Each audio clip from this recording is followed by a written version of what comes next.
നമസ്കാരം. Raf talk ഫുട്ബോളിലേക്ക് അവർക്കും സ്വന്തം. ലൂയിസ് സുവാരസിന് ബാഴ്സലോണ ആരാധകരുടെ പൊങ്കാല. ചതിയൻ. നിങ്ങൾ തന്നെ നിങ്ങളോടുള്ള ബഹുമാനം നശിപ്പിച്ചു. ഇനി നിങ്ങൾ ബാഴ്സയുടെ ലെജൻഡ് അല്ല. ഇങ്ങനെയൊക്കെ പറഞ്ഞുകൊണ്ടാണ് അദ്ദേഹത്തിൻ്റെ ഇൻസ്റ്റാഗ്രാം പോസ്റ്റിന് താഴെ പോയിട്ട് കമൻ്റ് ഇട്ട് വെറുപ്പിക്കുന്നത്, പൊങ്കാലയിടുന്നത്. ഇപ്പം എന്തായാലും അത് റെസ്ട്രിക്റ്റഡ് ആക്കിയിട്ടുണ്ട്. Comments on this post have been limited എന്ന രൂപത്തിലേക്ക് ആ ഒരു കമൻറ്റ് ഓപ്ഷൻ മാറ്റിയിട്ടുണ്ട്. എന്തായാലും ഇതിലെ സംഭവവികാസങ്ങൾ എല്ലാവർക്കും അറിയാമല്ലോ. കഴിഞ്ഞ ബാഴ്സലോണ വേഴ്സസ് അത്ലറ്റിക്കോ മാഡ്രിഡ് മത്സരം. അത്ലറ്റിക്കോ മാഡ്രിഡാണ് ബാഴ്സലോണയെ തോൽപ്പിച്ചത്. അത്ലറ്റിക്കോ മാഡ്രിഡിൻ്റെ താരങ്ങൾക്കുള്ള ഭക്ഷണം ലൂയിസ് സുവാരസിൻ്റെ റെസ്റ്റോറൻറ്റ് ചെയിനായിട്ടുള്ള ചാലിറ്റോയിൽ നിന്നാണ് കൊടുത്തത്. ഒരു ട്രീറ്റ് എന്ന രൂപത്തിലൊക്കെ അതിനെ എല്ലാവരും അവതരിപ്പിച്ചു.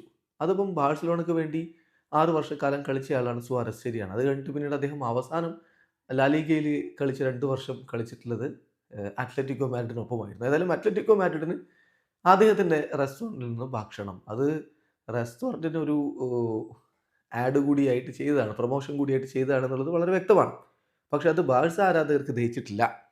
ചാലിറ്റോ റെസ്റ്റോറൻറ്റിൻ്റെ മുന്നിൽ നിൽക്കുന്ന ഒരു ചിത്രം അദ്ദേഹം നേരത്തെ ഡിസംബർ 12 പങ്കുവച്ചിട്ടുണ്ടായിരുന്നു. അപ്പോൾ അതിന് താഴെ പോയിട്ടാണ് ഇത്തരത്തിലുള്ള കമൻറ്റുകൾ വന്നുകൊണ്ടേയിരിക്കുന്നത്. വലിയ രൂപത്തിലുള്ള പൊങ്കാലയാണ് നടക്കുന്നത്. നമുക്കതിലുള്ള ചില കമൻറ്റുകളൊന്ന് വായിച്ചാൽ തന്നെ കാര്യം വ്യക്തമാകും. ഒരാളുടെ കമൻറ്റ് ഇങ്ങനെയാണ്: you lost my respect Louis. എന്തിനാണ് നിങ്ങൾ ഞങ്ങളോട് ഇത്രയധികം വെറുപ്പ് കീപ്പ് ചെയ്യുന്നത്? അടുത്തൊരാൾ: നിങ്ങൾ ഫാൻസിനെ, നിങ്ങളെപ്പോഴും സ്നേഹിച്ചിട്ടുള്ള, കഴിഞ്ഞ 10 വർഷക്കാലമായിട്ട് നിങ്ങളെപ്പോഴും സ്നേഹിച്ചിട്ടുള്ള ഫാൻസിനെ നിങ്ങൾ ചതിക്കുകയാണ് ചെയ്തത്. നിങ്ങൾ ഇനി ഞങ്ങളുടെ ലെജൻഡ് അല്ല. യു ആർൻ്റ് അവർ ലെജൻഡ് എനിമോർ. അടുത്തൊരാൾ: നിങ്ങൾക്ക് എങ്ങനെയാണ് അത്ലറ്റിക്കോ മാഡ്രിഡിൻ്റെ ബാഴ്സയ്ക്ക് മേലുള്ള വിജയത്തിൽ സന്തോഷിക്കാൻ പറ്റുക? നിങ്ങൾക്ക് എന്താണ് ഇപ്പോൾ തോന്നുന്നത്? തീർച്ചയായിട്ടും ഈ ഒരു ഗിഫ്റ്റ്, അതായത് ആ ഫുഡ് കൊടുത്തതിനെ പറ്റി, ഈ ഗിഫ്റ്റ് കൊടുക്കുന്നതിൽ നിങ്ങൾക്കൊരു ബുദ്ധിമുട്ടും തോന്നിയില്ലേ? കുറേ കാലമായിട്ട്, അല്ലെങ്കിൽ നിങ്ങൾ ഈ ഒരു അവസരം വീണ് കിട്ടാൻ വേണ്ടി കാത്തിരിക്കുകയായിരുന്നോ എന്നാണ് ചോദ്യം. വേറൊരാളുടെ ചോദ്യം: നിങ്ങൾ ബാഴ്സലോണയെ ചതിക്കുകയാണ് ചെയ്തത് അത്ലറ്റിക്കോയെ സപ്പോർട്ട് ചെയ്യുന്നതിലൂടെ. ഞങ്ങളിപ്പം നിങ്ങളെ വെറുക്കുകയാണ്. നിങ്ങൾ നിങ്ങളോടുള്ള എല്ലാ റെസ്പെക്റ്റും നഷ്ടമായി കഴിഞ്ഞു. മറ്റൊരാൾ പറയുന്നു: കൂമാൻ വിഷയത്തിൽ ഞാനൊക്കെ നിങ്ങളുടെ കൂടെയാണെന്ന്, പക്ഷേ ഇപ്പോൾ നിങ്ങളെ വെറുക്കുകയാണ് എന്ന് മറ്റൊരാളുടെ കമൻറ്റ്. അപ്പോൾ ഇതിൽ ഇൻട്രസ്റ്റിംഗ് ആയിട്ടുള്ള കാര്യം, ആ കൂമാൻ വിഷയം കൂടി ഒന്ന് ഓർക്കണമല്ലോ.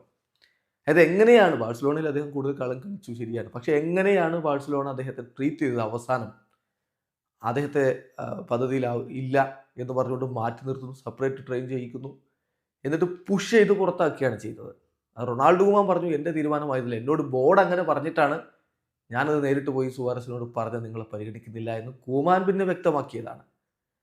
പക്ഷെ അന്ന് യഥാർത്ഥത്തിൽ അദ്ദേഹത്തെ പുറത്താക്കാൻ വേണ്ടി പണിയെടുത്തത് ബർത്തോമിയുടെ കീഴിലുള്ള ബാഴ്സലോണ ബോർഡ് തന്നെയായിരുന്നു. അത് പിന്നീട് വ്യക്തമായതാണ്. ഏതായാലും ഇവിടെ ഇപ്പോൾ സുവാരസ് അത്തരം കാര്യമൊന്നുമല്ല ചെയ്തിട്ടുള്ളത്.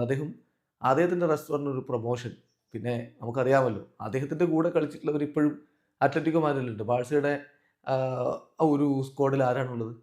മാർക്ക് ആന്ദ്രേ ടെർ സ്റ്റെഗൻ മാത്രമാണ്. ടെർ സ്റ്റെഗൻ ഇപ്പോൾ പരിക്കേറ്റ് പുറത്തുമാണ്. സംഗതി എന്തായാലും വലിയ രൂപത്തിലുള്ള പൊങ്കാലയാണ് ഇപ്പോൾ സുവാരസിന് മേൽ വന്നുകൊണ്ടിരിക്കുന്നത്. വീഡിയോ അവസാനിക്കുന്നു. ഫുട്ബോൾ ലോകത്തെ കൂടുതൽ വിശേഷങ്ങളുമായി റാഫ് ടോക്സ് എടുത്താം.